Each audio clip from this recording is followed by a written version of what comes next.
Hello guys, आज हम लोग पढ़ेंगे जनन के बारे में, रिप्रोडक्शन के बारे में।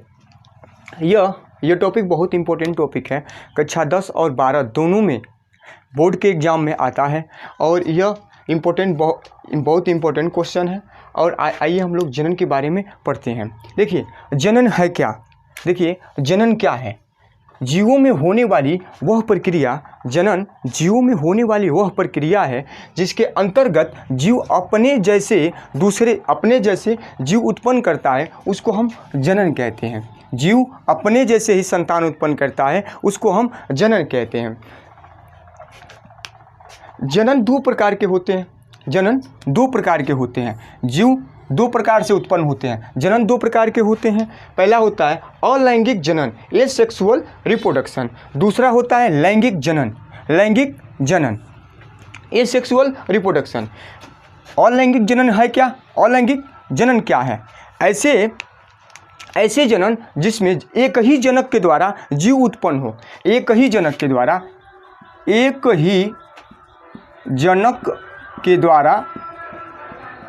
जीव उत्पन्न हो, उसे हम अलैंगिक जनन कहते हैं। जिसमें जनक एक हो, एक ही जनक के द्वारा जीव उत्पन्न हो, उसे हम अलैंगिक जनन कहते हैं। ऐसे जनन पादपों में अधिक होते हैं, कुछ जीवों में होते हैं, जैसे अर्थवर्म में ऐसे जनन होते हैं। आइए हम लोग जानते हैं कि अब अलैंगिक जनन में, एसेक्सुअल रिप्रोडक्शन में कौन कौन विधियों द्वारा नए सेल का उत्पन्न होता है, नए पादप बनते हैं। पहला है विखंडन विधि द्वारा नए जीव यानी नए सेल का निर्माण होता है। विखंडन विधि फ्यूजन मेथड। तो इसमें क्या होता है कि एक सेल होता है और इसमें केंद्रकीय द्रव्य यानी पदार्थ। अब क्या होगा, इनमें क्या होता है? बाइनरी फ्यूजन होता है, विखंडन होता है, बाइनरी फ्यूजन होता है, इनमें द्विविखंडन होता है। और क्या कर लेते हैं, यह दो सेल में धीरे धीरे इनमें से कुछ साइटोप्लाज्म दोनों में चले जाते हैं और धीरे धीरे क्या होता है, इनमें बाइनरी फ्यूजन होता है।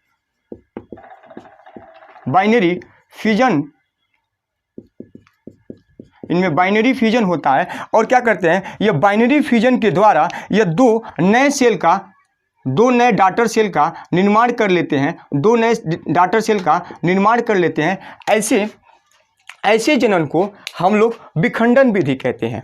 ऐसे विधि को हम लोग विखंडन विधि कहते हैं। दो नए सेल का निर्माण कर लेंगे, दो नए सेल का निर्माण कर लेते हैं। ऐसे जनन को हम लोग विखंडन विधि कहते हैं, यानी एक सेल को दो भागों में टूट जाते हैं, बाइनरी फ्यूजन के द्वारा दो भागों में टूट जाते हैं, दो नए सेल का निर्माण कर लेते हैं, तो हम ऐसे जनन को विखंडन विधि कहते हैं। यह हम लोग अब दूसरी विधि पढ़ेंगे, अलैंगिक जनन के दूसरा मेथड पढ़ेंगे। दूसरा मेथड है जिसमें एसेक्सुअल रिप्रोडक्शन से क्या होता है, नए संतान की उत्पत्ति कैसे होता है। तो एक होता है मुकुलन विधि।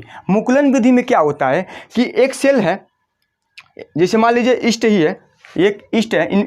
ऐसी विधि ईस्ट में, हाइड्रा में होता है। देखिए, ये क्या करता है कि इस पे अपने सेल पे क्या कर लेगा, एक उभार डेवलपमेंट करेगा, एक बर्ड बना लेगा, एक बर्ड बना लेगा। और बर्ड में क्या होता है, इसमें केंद्रक चले जाएंगे, इसी में क्या होता है, केंद्रक चले जाएगा और धीरे धीरे क्या होगा, यह मेच्योर होने लगेगा और मेच्योर होके एक नए सेल बना के क्या करेगा, अपने आप से टूट जाएगा। जैसे मान लीजिए यहाँ पे हम बनाए हुए एक उभार है, इसी को कहेंगे बर्डिंग, इसको कहते हैं हम लोग बर्डिंग।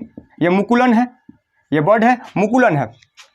मुकुलन करके क्या करता है, इसमें अब ये मेच्योर होने लगेगा, धीरे धीरे क्या होगा, ये मेच्योर होगा और नए सेल का निर्माण कर लेगा,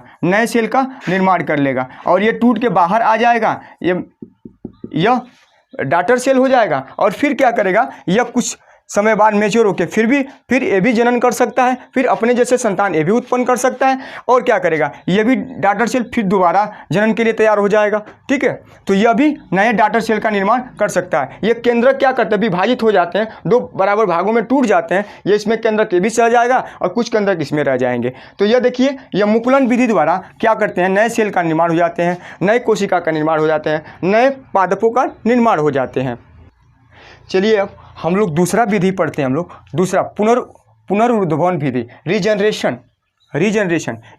इस विधि में क्या होता है, इस विधि में कोई पादप जैसे प्लेनेरिया है, ये क्या कर लेते हैं सब कि इनको जितने भागों में टूट जाए, जितने भागों में टूट जाते हैं वो क्या कर लेगा, एक नया अपने जैसे जीव उत्पन्न कर लेते हैं, अपने जैसे एक नया प्लेनेरिया बना लेगा। जैसे मान लीजिए एक पार्ट टूट गया, 3 पार्टों में टूट गया है, तो क्या कर लेगा, 3 नए प्लेनेरिया बना लेंगे, रीजनरेशन, 3 नए प्लांट बना लेंगे, 3 नए प्लेनेरिया का निर्माण कर लेंगे। यानी क्या कर लेंगे, यह अपने बॉडी को 3 भागों में तोड़ देंगे, जितने भागों में तोड़ देंगे उतने नए प्लांट का, उतने नए पादपों का निर्माण कर लेते हैं। इस विधि को कहते हैं पुनरुद्भवन रीजनरेशन विधि। इस विधि को कहते हैं पुनरुद्भवन रीजनरेशन विधि।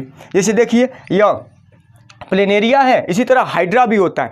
हाइड्रा में भी ऐसे ही होता है कि क्या करता है, अपने बॉडी को तोड़ के जितने भागों में वो टूट जाएगा, जितने भागों में खंडित हो जाएगा, वो नए प्लांट का निर्माण कर लेते हैं। ये देखिए, एक नया प्लांट, यह एक नया सेल हो गया, एक नया प्लेनेरिया, ये 3 प्लेनेरिया बना चुके हैं। अगर इनमें भी अगर विखंडन हो जाए, इनमें भी टूट जाए, तो ये भी एक नए बना लेंगे, एक नए प्लेनेरिया का निर्माण कर लेंगे, एक नए प्लेनेरिया का निर्माण कर लेंगे। ठीक है, तो यह जितने भागों में टूट जाए, ये रीजनरेशन होके क्या कर लेंगे, एक नए प्लांट का निर्माण कर लेते हैं। यह लैंगिक जनन का तीसरा विधि हम लोग पढ़ लेते हैं, और लैंगिक जनन का हम लोग तीसरा विधि पढ़ लेते हैं, रीजनरेशन, पुनरुद्भवन।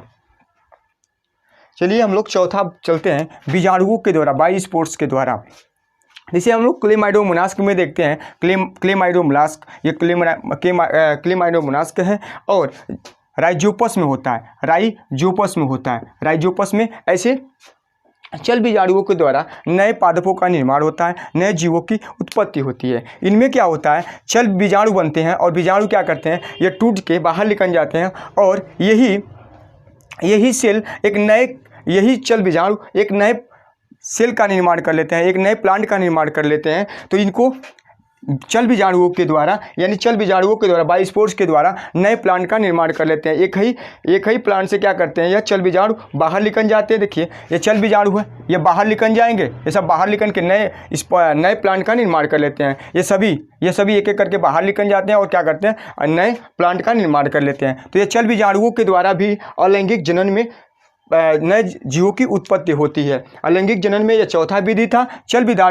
बीजाणुओं के द्वारा जनन। चलिए, इसमें क्या होता है, पहले मैच्योरिटी आती है, और यह जनन के समय क्या होता है, इनमें चल बीजाणु बनते हैं, और चल बीजाणु बन जाते हैं, और क्या होता है, ये टूट के बाहर निकल जाते हैं, मैच्योर हो जाते हैं, तो टूट के बाहर निकल जाते हैं, और ये क्या करते हैं, इनमें मैच्योरिटी आने लगती है, और क्या करते हैं, यह चल बीजाणु एक नए पादप का, एक नए क्लेमाइडोमोनास का निर्माण कर लेते हैं। हर एक, ये जितने भी दिख रहे हैं इस चल बीजाणु, जितने जो स्पोर्स दिख रहे हैं, चल बीजाणु दिख रहे हैं, तो ये क्या कर लेंगे, एक नए पादपों का निर्माण कर लेते हैं। उसके बाद हम लोग लास्ट वाला पढ़ेंगे, कायिकी जनन, वेजिटेटिव रिप्रोडक्शन। ऐसे जनन देखिए गन्ने में होता है, ऐसे जनन गन्ने में होता है, और गुलाब के पौधों में होता है। उनमें क्या करता है, उनके हम लोग तने को काट के, जितने टुकड़े में काट के हम लोग लगा देते हैं, वो क्या करता है, वो एक नए प्लांट का निर्माण कर। लास्ट है कायिकी जनन, वर्धी जनन, वेजिटेटिव रिप्रोडक्शन। ऐसे जनन गन्ने में होता है, गुलाब के पौधों में होता है। हम लोग क्या करते हैं, गन्ने को, इसके तने को काट के हम लोग ज़मीन में गाड़ते हैं, और नए प्लांट का हर एक पार्ट से एक नए प्लांट का निर्माण हो जाता है। हर एक प्लांट से एक नए गन्ने का जन्म हो जाता है। ऐसे जनन को हम लोग कायिकी जनन या वर्धी जनन कहते हैं। गुलाब के पौधा है, इसमें क्या करते हैं, इनको भी हम इनके तने को लगाते हैं और नए प्लांट का निर्माण होता है, नए प्लांट का जन्म होता है। इसे हम वर्धी जनन या कायिकी जनन कहते हैं। अब हम लोग दूसरा चीज़ पढ़ेंगे, और लैंगिक जनन पढ़ेंगे। अब हम लोग दूसरा जनन पढ़ेंगे, लैंगिक जनन के बारे में अब आगे पढ़ेंगे। आइए हम लोग पढ़ते हैं अब सेक्सुअल रिप्रोडक्शन, लैंगिक जनन। ऐसे जनन जिसमें दो जनक की आवश्यकता होती है, जिसमें एक मेल और एक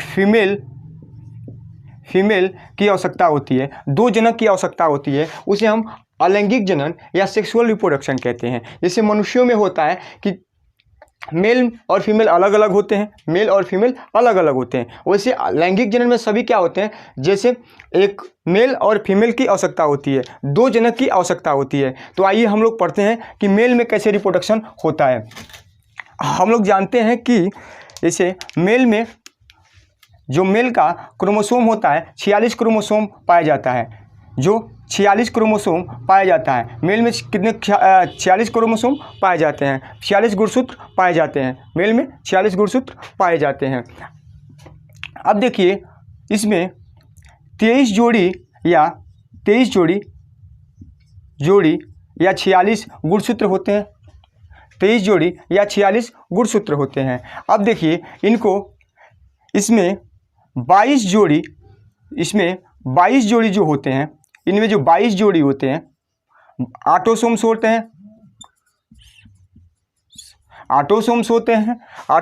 हैं, और एक जोड़ी क्रोमोसोम जो होते हैं, यानी जो 23वीं जोड़ी गुणसूत्र होते हैं, 23वीं जोड़ी क्रोमोसोम जो होते हैं, जो 23वें जोड़ी क्रोमोसोम होते हैं, यानी इसमें यह सेक्स क्रोमोसोम होते हैं, सेक्स क्रोमोसोम्स होते हैं, ये लिंग गुणसूत्र होते हैं, लिंग गुणसूत्र होते हैं। 23वें जोड़ी गुणसूत्र सेक्स क्रोमोसोम या लिंग गुणसूत्र होते हैं, और 22 जोड़ी गुणसूत्र ऑटोसोम्स कहते हैं। यह 22 जोड़ी गुणसूत्र है, यह पूरे बॉडी का निर्माण करते हैं। ये 22 जोड़ी गुणसूत्र जो होते हैं पूरे बॉडी का निर्माण करते हैं, और 23वें जोड़ी गुणसूत्र या लिंग का निर्माण करते हैं। ये भी दो प्रकार के होते हैं। मेल में पुरुषों में यह XY होते हैं। फीमेल में यह X और X से प्रदर्शित करते हैं, XX होते हैं। अच्छा, यह मेल में यह क्या करते हैं, यह हमारे सेक्स आर्गन को डेवलपमेंट करते हैं, और यह क्या करते हैं लोग, इस पे हम लोग जेंडर का निर्माण होता है कि हाँ मेल वाला होगा कि फीमेल वाला होगा।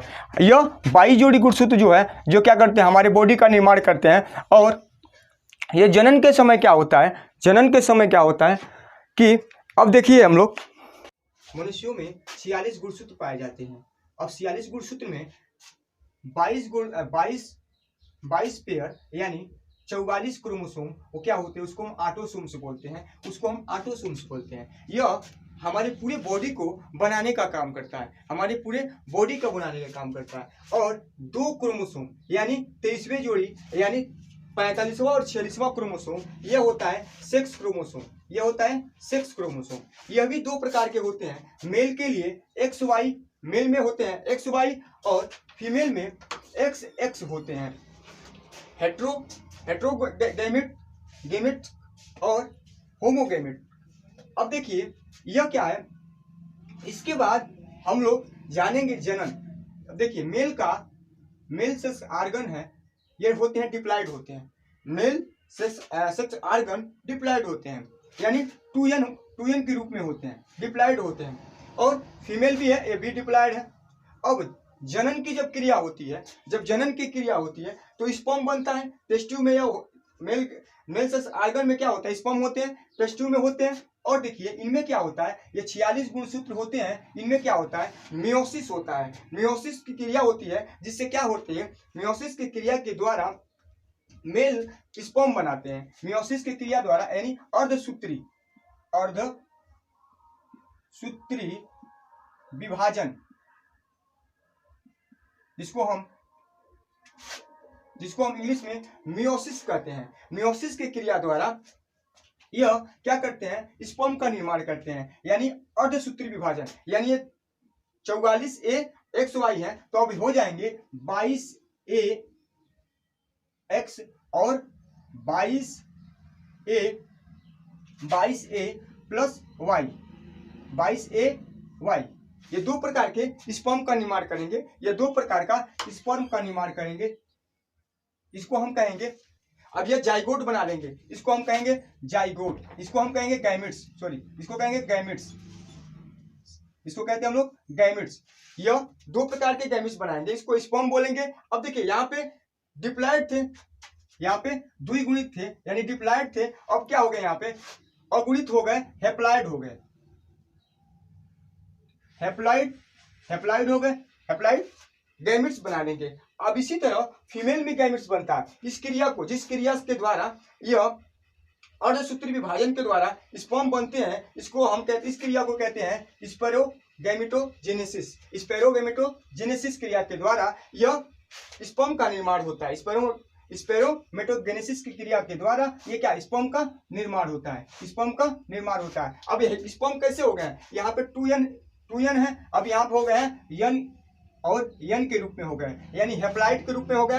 हैप्लॉयड, यहाँ डिप्लॉयड थे, अब हैप्लॉयड हो गए हैं, ये स्पर्म का निर्माण कर लिए। अब आइए हम लोग देखते हैं इसमें फीमेल में भी क्या होता है, मियोसिस होता है, यानी अर्धसूत्री विभाजन होता है। पहले 44A XY है, अब क्या हो जाएगा, अर्धसूत्री जब विभाजन हो जाएगा, अर्धसूत्री विभाजन हो जाएगा तो क्या होगा, ये 22A प्लस X और दूसरा हो जाएगा 22A प्लस X। ये दो प्रकार का एग बनाएंगे, इसको हम बोलते हैं स्पर्म बोलते हैं, इसको बोलते हैं एग या हम लोग कहते हैं ओवा, एग या ओवा। ये दो प्रकार के एग या ओवा बनाएंगे। 22 दोनों समान ही होते हैं, ठीक है, दो बनाते हैं, दोनों समान होते हैं, 22A X और 22A X। इस क्रिया को अर्धसूत्री विभाजन के द्वारा यानी मियोसिस के द्वारा ये क्या करते हैं, ये दो भागों में बढ़ जाते हैं, X दो भागों में बढ़ जाते हैं और एक का निर्माण करते हैं। क्रोमोसोम दो भागों में बढ़ जाते हैं और एक का यानी अंड का निर्माण करते हैं। इस क्रिया को हम कहते हैं ओगेनेसिस क्रिया। अब देखो, अब हम जानते हैं, ये देखिए इसके, अब यह क्या बना लिया, ये भी गैमेट्स बना लिया, ये भी क्रिया, इसको ये क्या बना लिया, ये दो प्रकार के गैमेट्स बना लिए। अब देखिए गैमेट्स अब सब क्या हो गए, हैप्लॉयड हो गए, यानी यहाँ पे सब क्या थे, 2n थे, 2n के रूप में थे। अब यहाँ पे क्या हो गए, n हो गए, यानी अगुणित हो गए, यानी हैप्लॉयड हो गए, अब देखिए, अब इनमें क्या होगा, मेल का स्पर्म और फीमेल का एग मिलेगा तो क्या होगा, इनमें फ्यूजन होगा, इनमें क्रॉस होगा, फर्टिलाइजेशन होगा और क्या बनेगा, ये जाइगोट बना लेंगे। ये क्या बना लेंगे, हम लोग जाइगोट बनाएंगे, यह जाइगोट। देखिए अब हम लोग मेल स्पर्म के बारे में जानते हैं। अब देखिए दो प्रकार के मेल में होता है, दो प्रकार के गैमेट्स बन जाते हैं, दो प्रकार के स्पर्म बन जाते हैं। एक होता है 22A X और एक होता है 22A Y। यह स्पर्म बन गया, मेल का स्पर्म बन गया। अब देखिए फीमेल का है 22A X और 22A X, दो समान प्रकार के गैमेट्स बनते हैं। और मेल में क्या होता है, दो असमान प्रकार के गैमेट्स बनते हैं। इसमें अलग अलग दो हैं, एक X वाला है, एक Y वाला है, इसमें दोनों में X वाले हैं। तो अब इनमें क्या होता है, इनमें क्या होता है, क्रॉस होता है, इसमें क्या होता है, क्रॉस होता है। देखिए एक बार इनका जब X वाला और इनका X वाला मिलेगा तो क्या हो जाएगा, यह इनका और इनका मिलेगा तो यह हो जाएगा आपका 44A XX, 44A XX। 22 इधर है, 22 इधर है, तो 44 हो गया और X और X, तो ये हो गया क्या, 22A XX हो जाएगा। यह एक फ्यूज कर लेगा, क्रॉस करके क्या कर लेगा, एक जाइगोट बना लेगा। इसको कहेंगे हम लोग जाइगोट, इसको हम लोग कहेंगे जाइगोट बना लेगा। अच्छा, एक बार यह और फिर यह वाला और यह वाला, यह मिल के क्या बना लेगा, इस X यहाँ पे भी है और X यहाँ पे भी है, तो 22 और 22 44 XY हो जाएगा। ये भी एक जाइगोट बना लेगा, ये क्रॉस कर लेगा, ये भी क्रॉस कर लेगा, और क्रॉस करके क्या कर लेगा, जाइगोट बना लेगा, फर्टिलाइजेशन कर लेगा, निषेचन हो जाएगा और क्या बना लेगा, एक जाइगोट बना लेगा। अच्छा ये देखिए वाई वाला है तो देखिए वाई और यहाँ पे एक्स, यानी 22 दूना 44 और एक्स और वाई, तो क्या हो जाएगा 22 यानी 44 ए प्लस एक्स वाई, ये भी एक जाइगोट बना लेगा, ये भी इनमें क्रॉस हो जाएगा और यह क्या कर लेगा, यह जाइगोट बना लेगा। और एक बार इनका और इनका क्रॉस हो जाएगा, इनका क्रॉस हो जाएगा और क्या बना लेगा, ये हो जाएगा 22 और 22, ये हो गया 44 हो गया, 44 हो गया, ए और ए एक्स और वाई, ये एक ए भी जाइगोट बना लिया। पहले क्या था, हेप्लाइड था, पहले क्या था हमारा, पहले जो स्पर्म बना है यहाँ पे सब हेप्लाइड है, यहाँ पे जो स्पर्म बने हैं सब क्या है, हेप्लाइड हैं, सब स्पर्म जो बने हुए हैं हेप्लाइड हैं, हेप्लाइड हैं। अब देखिए यहाँ पे यानी हेप्लाइड का मतलब यन है, अगुणित है। अब देखिए यहाँ पे यन और यहाँ पे यन, इधर भी यन है, सभी यन है, यन है, यन है और यन है, यन यन मिलके क्या हो गए, 2n के रूप में हो गए, जाइगोट बनाए, 2n के रूप में जाइगोट बनाए। अब ये क्या हो गए, डिप्लाइड हो गए, अब डिप्लाइड हो गए, सभी जाइगोट बना लिए, सभी जाइगोट बना लिए, ये भी जाइगोट, ये भी जाइगोट। अब देखिए एक्स जहाँ रहेगा वह फीमेल होगी, एक्स जहाँ होगी वह फीमेल होगी, फीमेल, और यह एक्स वाई जहाँ भी रहेंगे, एक्स वाई जहाँ रहेंगे ये सभी मेल होंगे, ये सभी मेल होंगे। अच्छा देखिए अब इनमें क्या होगा, जाइगोट में क्या होगा, माइटोसिस होगा, माइटोसिस मतलब समसूत्री विभाजन, समसूत्री विभाजन, इनमें इनके सेलों में समान विभाजन होगा, यानी 2 हैं तो 2 और 2 हो जाएंगे, यानी 2 में बढ़ जाएंगे, यानी यहाँ पे 2n है तो इनमें फिर टूट जाएंगे, ये टूट जाएंगे, फिर 2 और फिर 2 में टूट जाएंगे, यानी क्या हो जाएगा, ये समसूत्री विभाजन होगा, यानी इनमें समान विभाजन होने लगेगा, समसूत्री विभाजन होकर क्या बनाएंगे, 2n, फिर है इसमें बार बार माइटोसिस होगा, ये बॉल लाइक स्ट्रक्चर बना लेंगे, बॉल लाइक स्ट्रक्चर बना लेंगे और इनमें बार बार विभाजन होगा। उसके बाद इनमें बार बार विभाजन होने के बाद क्या होगा, एम्ब्रियो का डेवलपमेंट हो जाएगा, एम्ब्रियो का डेवलपमेंट हो जाएगा और क्या कर लेंगे, एक नई बेबी का निर्माण कर लेंगे, एक नई बेबी का निर्माण कर लेंगे, एक नई बेबी का निर्माण कर लेंगे। और यहाँ पे एक्स वाले हैं तो यह फीमेल हो जाएगी, यानी गर्ल हो जाएगी, गर्ल्स हो जाएगी, ठीक है, यह गर्ल्स हो जाएगी। और देखिए यह वाला अगर इसका विकास होगा तो यह क्या हो जाएगा, बॉय हो जाएगा, लड़के वाले यानी मेल वाले हो जाएंगे, यह मेल होंगे और यह फीमेल होंगे। तो जो इनमें क्या होता है, अब देखिए यह समसूत्री विभाजन के द्वारा बार बार क्या होगा, ये बॉल लाइक स्ट्रक्चर बना लेगा, बॉल स्टेज वाला है। उसके बाद क्या कर लेगा, एम्ब्रियो का डेवलपमेंट होगा, एम्ब्रियो के बाद ये क्या कर लेंगे, पूरे बॉडी का निर्माण कर लेते हैं। ये एम्ब्रियो है। देखिए अब थोड़ा सा इधर आते हैं हम लोग कि देखिए अब यह इसी तरह यह बॉय भी क्या बोलते हैं, यह मेल वाला भी हो सकता है, इसी तरह जिस तरह इनका विकास हुआ है उसी तरह हम लोग मेल वाले का विकास कर सकते हैं। आइए यहाँ देखते हैं थोड़ा सा, देखिए यहाँ पे क्या बनाया हुआ है, यह जाइगोट बनाया हुआ है, यह जाइगोट बनाया हुआ है। जाइगोट में क्या होगा, माइटोसिस होगा, बार बार माइटोसिस होगा, समसूत्री विभाजन होगा और बॉल लाइक स्ट्रक्चर बना लेंगे। उसके बाद 2 महीने में क्या होगा, यह हल्के कुछ इस आकार के आ जाएंगे, एम्ब्रियो का डेवलपमेंट कर लेंगे।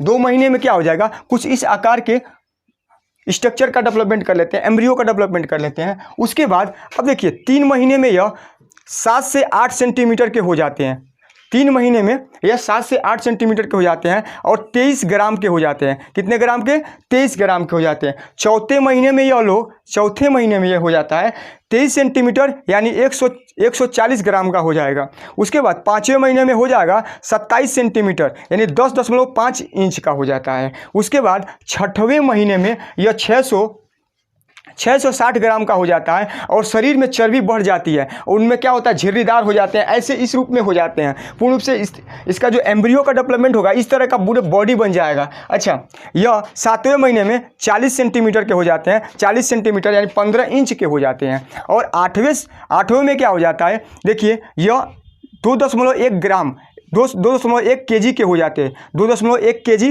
2.1 किलो के हो जाते हैं और फेफड़े का पूर्ण रूप से डेवलपमेंट हो जाता है 8वें महीने में, यानी पूर्ण रूप से बॉडी तो बन जाती है।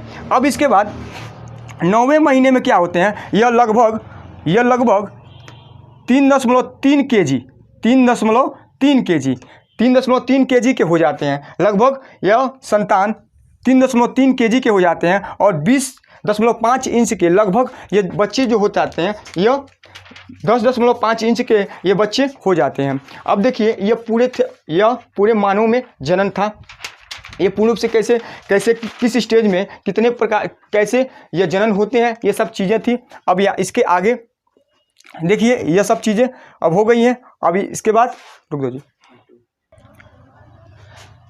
अब सुनिए कि एक मादा अपने पूरे लाइफ जीवन काल में 2 लाख से लेके 20 लाख तक अंडे का निर्माण करती है। 20 लाख अंडे का निर्माण करती है, जिसमें से 400 अंडे परिपक्व होते हैं जो जनन के लिए 400 अंडे परिपक्व हो जाते हैं जो जनन के लायक होते हैं और सारे डिस्ट्रॉय हो जाते हैं, नष्ट हो जाते हैं। यानी एक जो मादा है यानी जो फीमेल है वो कितने 2 लाख से लेके 20 लाख तक अंडे का निर्माण करती है। 2 लाख से लेके 20 लाख एग या ओवा का निर्माण करेगी। अब देखिए उसमें से 400 क्या होगा, 400 परिपक्व होगा क्या फर्टिलाइजेशन के लिए, जो क्रॉस के लिए फर्टिलाइजेशन के लिए यानी जनन के लिए ये 400 अंडे विकसित होंगे। अच्छा ये देखिए इसके थोड़ा सा और भी जान लेते हैं इसके बारे में कि ये देखो 5 महीने के बाद ये क्या करता है, बच्चा उलटने लगता है। बच्चा यह है बच्चे का ऊपर सिरा होती है यूटेरस में, बच्चा यूटेरस में रहता है और यूटेरस में क्या होता है कि ये यूटेरस है और यहाँ पे अपरा पाया जाता है। अपरा जो क्या करता है, ये न्यूट्रिशन का काम करता है। यह नाभि से जुड़ा हुआ है, ये पाइपलाइन जो नाभि से जुड़ा हुआ है, यह ऊपर क्या होता है, अपरा होता है, जहाँ से बच्चे को न्यूट्रिशन मिलती है, पोषण मिलती है। अच्छा ये क्या होता है, अब बच्चा जो बड़ा होता जाता है 5 महीने के बाद ये बच्चा जो बड़ा होता जाता है, यह इसकी शरीर क्या होती है, अब नीचे होती जाती है। पहले बच्चा सीधा रहता है, शरीर की तरफ होती है, ऐसे होता है। अब देखिए यह क्या होता है, धीरे धीरे क्या होता है, मुड़ने लगता है और यह धीरे धीरे 9 माह की तरफ ये पूरी क्या होता है, यह माउथ की तरफ आ जाता है, पूरे मुख की तरफ आ जाता है। यह पूरे माउथ की तरफ आ जाता है और पूरे माउथ खुल जाता है, इसका पूरी तरह से माउथ खुल जाता है। और 9 माह पर क्या होता है, पूर्ण रूप से क्या होता है, यहाँ पे पूरे इसकी शरीर का यानी जो हेड है, शरीर है यानी मूड़ी जो है यहाँ पे आ जाती है, इसका हेड यहाँ पे आ जाता है, पूर्ण रूप से यहाँ पे आ जाता है। तो यह था मनुष्यों में जनन था और यह सब चीज़ें मनुष्यों में जनन थी। चलिए धन्यवाद। अब अगले मिलेंगे अब नेक्स्ट वीडियो में, अगले वीडियो में। अब आज के लिए बस इतना ही।